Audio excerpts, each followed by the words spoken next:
ഇവിടെ പള്ളിയിൽ മുഅദ്ദിൻ ബാങ്ക് വിളിക്കുമ്പോൾ നമ്മൾ വിളിക്കൂലേ? എന്ത് വിളിക്കും? ഫോൺ വിളിക്കും. പള്ളിയിലെ മുഅദ്ദിൻ കിടന്ന് മൈക്കിൽ കൂടെ തുറന്നു വിളിക്കുമ്പോ നീ ഫോൺ വിളിച്ചോണ്ടിരിക്കുക, അല്ലാതെ ബാങ്കല്ല വിളിക്കണേ. നീ ഇവിടെ വഴുത് പറഞ്ഞോണ്ടിരിക്കുക. ഒരു സമയത്ത് പോലും പള്ളി കമ്മിറ്റി ഓഫീസിലും അപ്പൊ വഴുത് തന്നെയാ. അല്ലാതെ പള്ളിക്കകത്ത് ബാങ്ക് വിളിക്കുമ്പോഴും നിനക്കതിന്റെ ഗൗരവം അറിയോ? പാവമാണോ? ഇവിടെ ബാങ്ക് വിളിക്കുന്ന സമയത്ത് സംസാരിക്കുന്നത് പാവമാണോ? പിന്നെ ഒന്ന് പറയടാ ചങ്ങാതി, പാവമാണോ? എന്നിട്ട് നീ ചെയ്യാറില്ലേ? ബാങ്ക് വിളിക്കുന്ന സമയത്ത് സംസാരിക്കുന്നത് പാവമെന്നല്ലേ? പാവമല്ലെന്നല്ലേ നീ കരുതിയിരിക്കുന്നത്? പാവല്ല. ഏത് പെണ്ണാപ്പ ബാങ്ക് വിളിക്കുന്ന സമയത്ത് കുറച്ച് വെക്കടാ, എന്ത് ടിവിയുടെ ശബ്ദം, ടിവിയുടെ ശബ്ദം കുറച്ച് വെക്കടാ, ബാങ്ക് വിളിക്കുന്നു, ഓഫാക്കടാന്നല്ല ചെയ്യുന്നത്. ഒരാള് കള്ളുചാപ്പി പോയി, ഇവിടെ ഉണ്ടോ പോയി കള്ളുചാപ്പ്? ഒരാള് കള്ളുചാപ്പി പോയിട്ട് കള്ളു കുടിച്ചോണ്ടിരിക്കുക. അപ്പോഴാണ് ഞണ്ട് കറി കൊണ്ടുവച്ചത്. ഞണ്ടിന്റെ കറി കൊണ്ട് വെച്ച് കൊടുത്തു. ഞണ്ടെന്ന് പറഞ്ഞാൽ അറിയില്ലേ ഇപ്പൊ? എലഞ്ചി. എലഞ്ചിയുടെ കറി കൊണ്ട് വെച്ച്.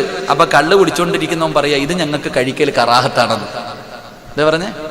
കള്ളു കുടിച്ചോണ്ടിരിക്കുന്നവന്റെ മുന്നിൽ ഞണ്ടിന്റെ എലഞ്ചിയുടെ കറി കൊണ്ട് വെച്ചപ്പോ ഓൻ പറയാ, ഇത് ഞങ്ങൾക്ക് കറാഹത്താണെന്ന്. അവൻ കുടിച്ചോണ്ടിരിക്കുന്നതോ? അവൻ കുടിച്ചോണ്ടിരിക്കണ എന്താപ്പാ? ഇതുപോലെ തന്നെ നമ്മൾ പെണ്ണുങ്ങള് ടി വി കണ്ടോണ്ടിരിക്കുന്ന മക്കളുടെ അടുത്ത് പോയിട്ട് പറയാ, മക്കളെ ബാങ്ക് വിളിക്കുന്ന സൗണ്ട് കുറയ്ക്കും.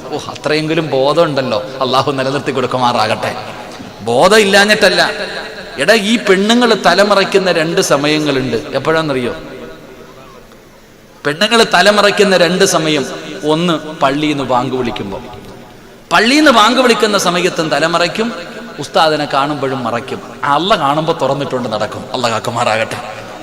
പള്ളിയിൽ നിന്ന് ബാങ്ക് വിളിക്കുന്ന സമയത്ത് തലമറയ്ക്കാം. ഉസ്താദ് വീടിന്റെ പരിസരത്തൂടെ പോകുമ്പോഴും മറയ്ക്കും. റോഡിൽ പോകുമ്പോ ഇതും കൂടെ ഉരിയിടാൻ വരുമെങ്കിൽ ഉരിയിടും. അലച്ചയ്ക്ക് അള്ള കാണുന്നുള്ള ഉസ്താദിനെ പേടിയുണ്ട്, അള്ളാനെ പേടിയില്ല. ഇതാണ് ഇന്നത്തെ സഹോദരങ്ങൾ, സഹോദരിമാർ, നമ്മളുടെ ചിന്തയും നമ്മുടെ കാഴ്ചപ്പാടും. ബാങ്ക് വിളിക്കുന്ന സമയത്ത് നിനക്ക് എങ്ങനെ ഫോൺ വിളിക്കാൻ പറ്റുന്നു? എങ്ങനെ സംസാരിക്കാൻ നിനക്ക് പറ്റുന്നു? നിനക്കതിന്റെ നാശമറിയുമോ? മദ്രസയിൽ 2ാം ക്ലാസ്സിൽ നീ പഠിച്ചിട്ടില്ലേടാ? ബാങ്ക് വിളിക്കുന്ന സമയത്ത് സംസാരിക്കുന്നവന് മരണസമയം ലാ ഇലാഹ ഇല്ലല്ലാഹ് പറയാൻ അവന്റെ നാവ് പൊങ്ങില്ല എന്ന് നബി മുഹമ്മദ് മുസ്തഫ. സുബ്ഹാനല്ലാഹ്. ഇതിനേക്കാളും വലിയ നാശമുണ്ടോ മനുഷ്യ? എന്റെയും നിന്റെയും ജീവിതത്തിൽ അഭിലാഷം എന്താ? സ്വർഗത്തിൽ പോണെന്ന്. നമ്മുടെയൊക്കെ ജീവിതത്തിൽ നമ്മുടെ ജീവിതത്തിലെ ഏറ്റവും വലിയ മോഹം സ്വർഗമല്ല. എന്റെ പ്രിയപ്പെട്ടവരെ, സ്വർഗത്തിൽ പോകാൻ ആഗ്രഹിക്കുന്നത് എന്തിനാ?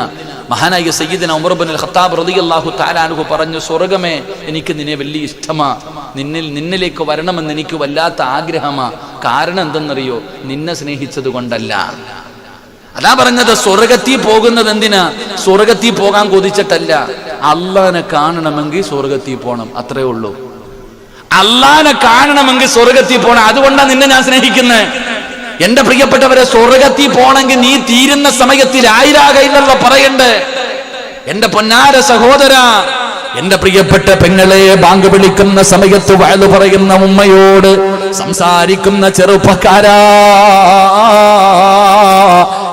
മരിക്കുന്ന സമയത്ത് ലാ ഇലാഹ ഇല്ലല്ലാഹ് മുഹമ്മദുർ റസൂലുള്ളാഹ് ഇത് പറഞ്ഞു മരിച്ചാലല്ലേ നിനക്ക് സ്വർഗം കിട്ടൂ. റസൂലുള്ള പറഞ്ഞത്, നിസ്കരിക്കുന്നവന് സ്വർഗമുണ്ട്, നോമ്പ് പിടിക്കുന്നവന് സ്വർഗമുണ്ട്, ഖുർആൻ ഓതുന്നവന് സ്വർഗമുണ്ട്, സദഖ കൊടുക്കുന്നവന് സ്വർഗമുണ്ട്, വഅദ് പറയുന്നവന് സ്വർഗമുണ്ട്, തഹജ്ജുദ് നിസ്കരിക്കുന്നവന് സ്വർഗമുണ്ട്. എങ്കിൽ അല്ലാഹുവിന്റെ റസൂല് പറഞ്ഞതെന്തെന്നറിയോ? ഏതെങ്കിലും ഒരു മനുഷ്യന്റെ അവസാനത്തെ വാക്ക് ലാ ഇലാഹ ഇല്ലല്ലാഹ് ദഖലൽ ജന്ന,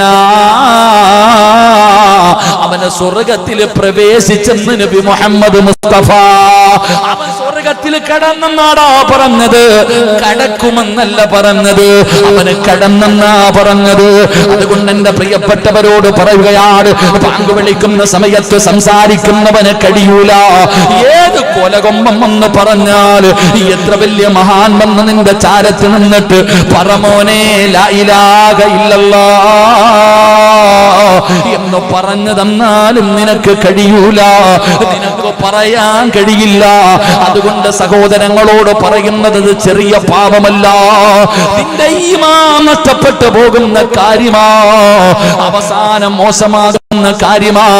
6 വിഭാഗം ആൾക്കാർക്ക് ലാ ഇലാഹ ഇല്ലല്ലാഹ് പറയാൻ കഴിയൂല. 6 പാപം ചെയ്യുന്നവർക്ക് മരിക്കുന്ന സമയത്ത് ശഹാദത്ത് കലിമ പറയാ അവരുടെ നാവ് പൊങ്ങൂല. അതിലെ ഒരു വിഭാഗം ആരെന്നറിയുമോ? ബാങ്ക് വിളിക്കുന്ന സമയത്ത് സംസാരിച്ചവരാ. അതുകൊണ്ട് ചെറുപ്പക്കാരോട് പറയുകയാണ്, ബാങ്കിന്റെ ശബ്ദം കേട്ടാ നിർത്തണമടാ, നിന്റെ സംസാരം നിർത്തടേ, പെങ്ങളെ ഇനിയെങ്കിലും നിർത്തടേ. എന്നിട്ട് ബാദാ മുഅദ്ദിന് പറയുന്നത് പോലെ നീ അവിടുന്ന് ജവാബ് പറ, അതുപോലെ തന്നെ പറ. എന്നിട്ട് റസൂലുള്ളാഹി തങ്ങൾ പറയുകയാണ്, ലാ ഇലാഹ ഇല്ലല്ലാഹ്. പള്ളിയിൽ നിന്ന് മുഅദ്ദിന് ബാങ്ക് വിളിച്ച് തീർന്നു കഴിഞ്ഞാൽ ഉടനെ പറയേണ്ടത് എന്തെന്നറിയുമോ?